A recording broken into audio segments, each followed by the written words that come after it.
Watcher Nooklings. Today is going to be something completely different, a complete flip from last art video. That was autumn/fall themed. This one is spring themed and I'm really excited to do this. I've always wanted to draw a bee, I just never got round to it. And then starting watching Catnip and she has her character Bumblebutt, I was just like, you know what, I really need to draw a bee. So let's go do that. So my first few attempts at sketching didn't go quite as I'd intended. I just wanted to do them sort of in a more cartoony style, but because, like I mentioned in the intro, I've never drawn a bee before, that didn't really work. So yeah, I did go into my idea sketchbook and just sort of practiced getting a feel for the bees. I was using photo references, just more for the bee anatomy than anything else, because I knew they were divided, their bodies were divided into sections and all that, but I just think where I've not done it before, I was confusing myself trying to then do sort of this simplified version of them. So once I'd put them into the idea sketchbook, I felt a lot more confident in what I was doing. And yeah, really happy that I did that first. And I need to do it more often, really. However, this particular idea sketchbook is getting a bit full. So back into this main sketchbook. This one I actually picked up from Tesco. I'll show you guys the brand at some point. I can't remember what it's called off the top of my head, and of course it's not within reach at the minute. But it's quite a unique design because half of the paper is for alcohol markers and the other half is for watercolours, I should say. So I am using the marker half at the moment because that was what I'd intended on using when I started drawing these guys. So getting into the main reason why I've been wanting to draw a bee. Jay and I have actually been rescuing bees as often as we can, sort of just whenever we see them in distress. Like we've rescued some out of my mother-in-law's conservatory when they get stuck in there. We found one that had got caught in a bowl of water that had been left out for dogs. It had just fallen in there and we managed to get it out, and it was obviously able to dry off and fly away. And one particular incident that's always stuck in my mind, it was kind of my fault that the bee needed rescuing. So we used to work cleaning this really old church. I forget when it was actually from, it was like 1400s or something like that. So it's a really old church, it's got stone floor and all the rest of it. And I was sweeping the floor and I suddenly looked down at the pile of sweepings and saw this red-tailed bee in there, and I hadn't seen him before that. It was literally just in that moment, and I'd obviously swept him from somewhere because he was all dusty, but we were able to scoop him up on the dustpan, and we put him on a tombstone outside, and just he was directly in the sun and he did take off. And I say he because he wasn't particularly big, so I imagine it was a male. And yeah, I've always liked red-tailed bees, but I just think that particular incident has kind of made them more my favourite than sort of your regular bumblebees. So yeah, I did decide to do one bumble and one red-tailed bee, and I'm really happy with them. They're looking great. I used just a regular fine line for the details and then used my brush tip pen to make them look fuzzy. At first, I wasn't sure that was a good idea because it was quite a bit thicker than I'd intended. But as I add the colour in, it just looks, it looks really nice. And the flower in the middle is a dandelion, and strangely enough, dandelions, again, that's my favourite flower. A lot of people consider them weeds, but I don't know, there's just something about them that I really like. I think, the colour, the way the petals look, and obviously when they turn into the clocks, when they go to seed, that's always been a fun thing to do. obviously really did that as a kid. I haven't done it in a long time, but maybe I should. I decided to use let's try that again. I decided to use brown for the base of the bee's eyes, just to help make them stand out from the rest of the body. As otherwise, you know, when you're using predominantly black in a piece of artwork, it's all going to sort of blend into one, and I wasn't wanting to shade these guys. I'm not the most confident when I shade, so yeah, I just wanted them to be sort of basic, and sort of, like I said, a bit more cartoony than they would be. I mean, obviously they're not fully cartoony, but I just really love how they've turned out. Yeah, however, as you can probably tell from the title of this video, things did not stay looking as nice as I would have liked, because I decided to do a background. Now, the lyrics here, if you don't know the song, then you've probably never seen the Bee movie, but the lyrics, "Here Come the Sun," are from a song originally done by, let me see if I get this the right way round, and just like that, I've forgotten her name. Wow, that's great. I shall have to look, because Nina Simone, there we go. I knew I'd get there. And the Beatles did it as well. I think they covered it. I think it was that way round. Yeah, and it's a fantastic song, and even before it was associated with the Bee movie,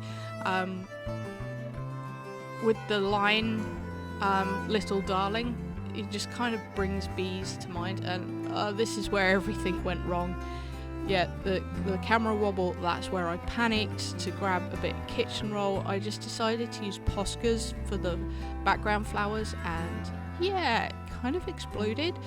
I've gone off Poscas at this point because of it, but I just thought, you know what, let's sort of lean into that, use acrylic paint to create stems for the flowers, try and rescue it that way, but spoiler, that does not look any better.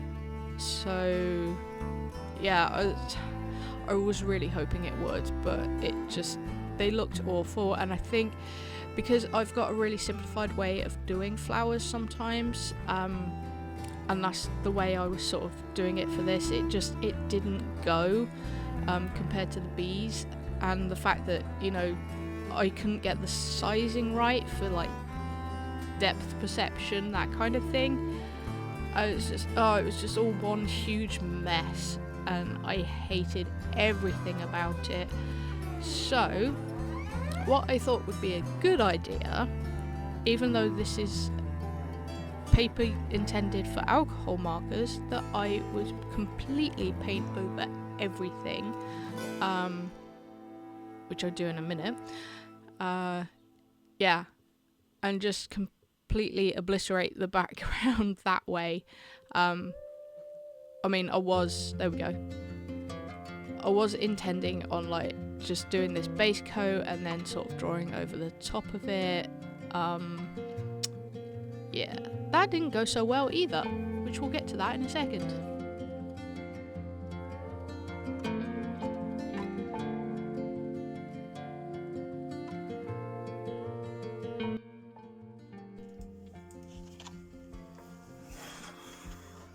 So this has not gone as I hoped.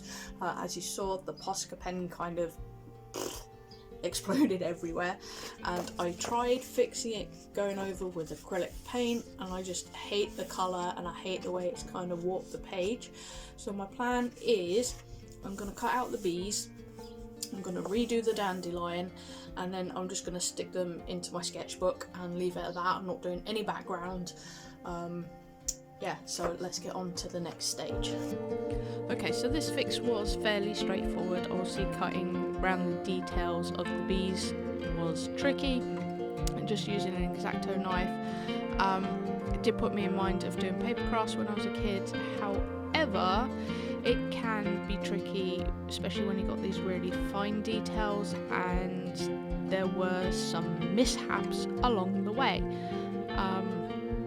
Yeah, I know I'm using the back of a sketchbook here and I really shouldn't, but all my cutting mats are covered in clay, or was it permastone, whatever, the casting compound stuff. Yeah, there we go. First casualty was the bee's leg.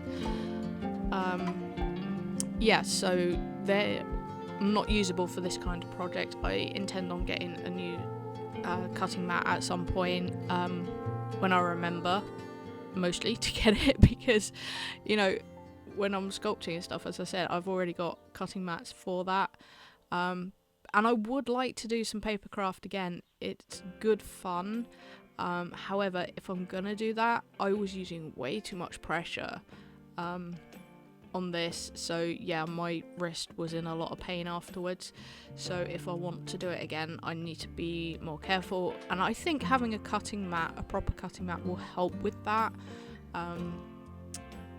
But yeah, there are several occasions in things that I do where I use way more pressure than I should. Sometimes even with writing, you know, I hold my pen awkwardly and just my grip on it is too tight and I have no idea why. But that's enough of that.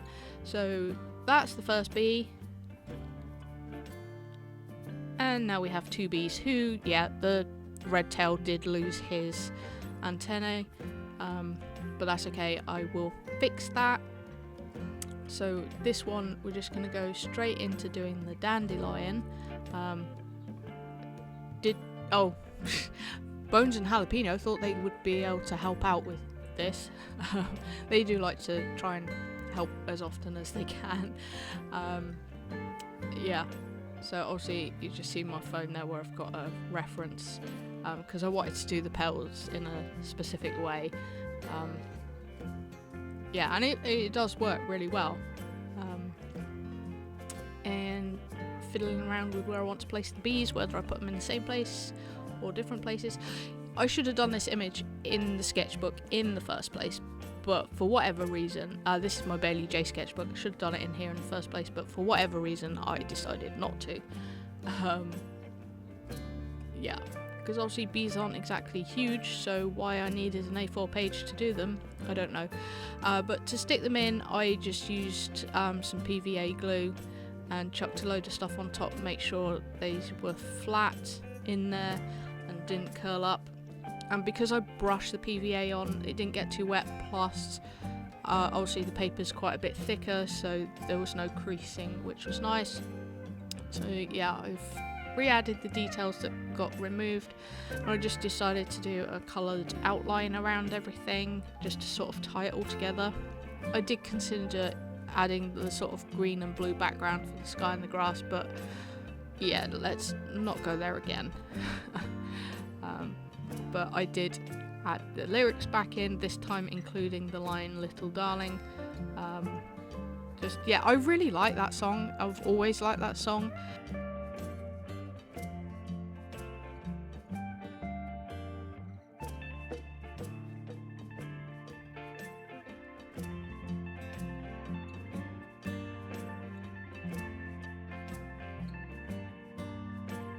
I am super happy with how these guys turned out, despite all our little hiccups along the way. Yeah, couldn't be happier with them, you know. Just putting the lyrics in, I think, was a nice touch. I did debate leaving them out second time around, but glad that I didn't. So that is going to be it for this one, Nooklings, and I will catch you next time.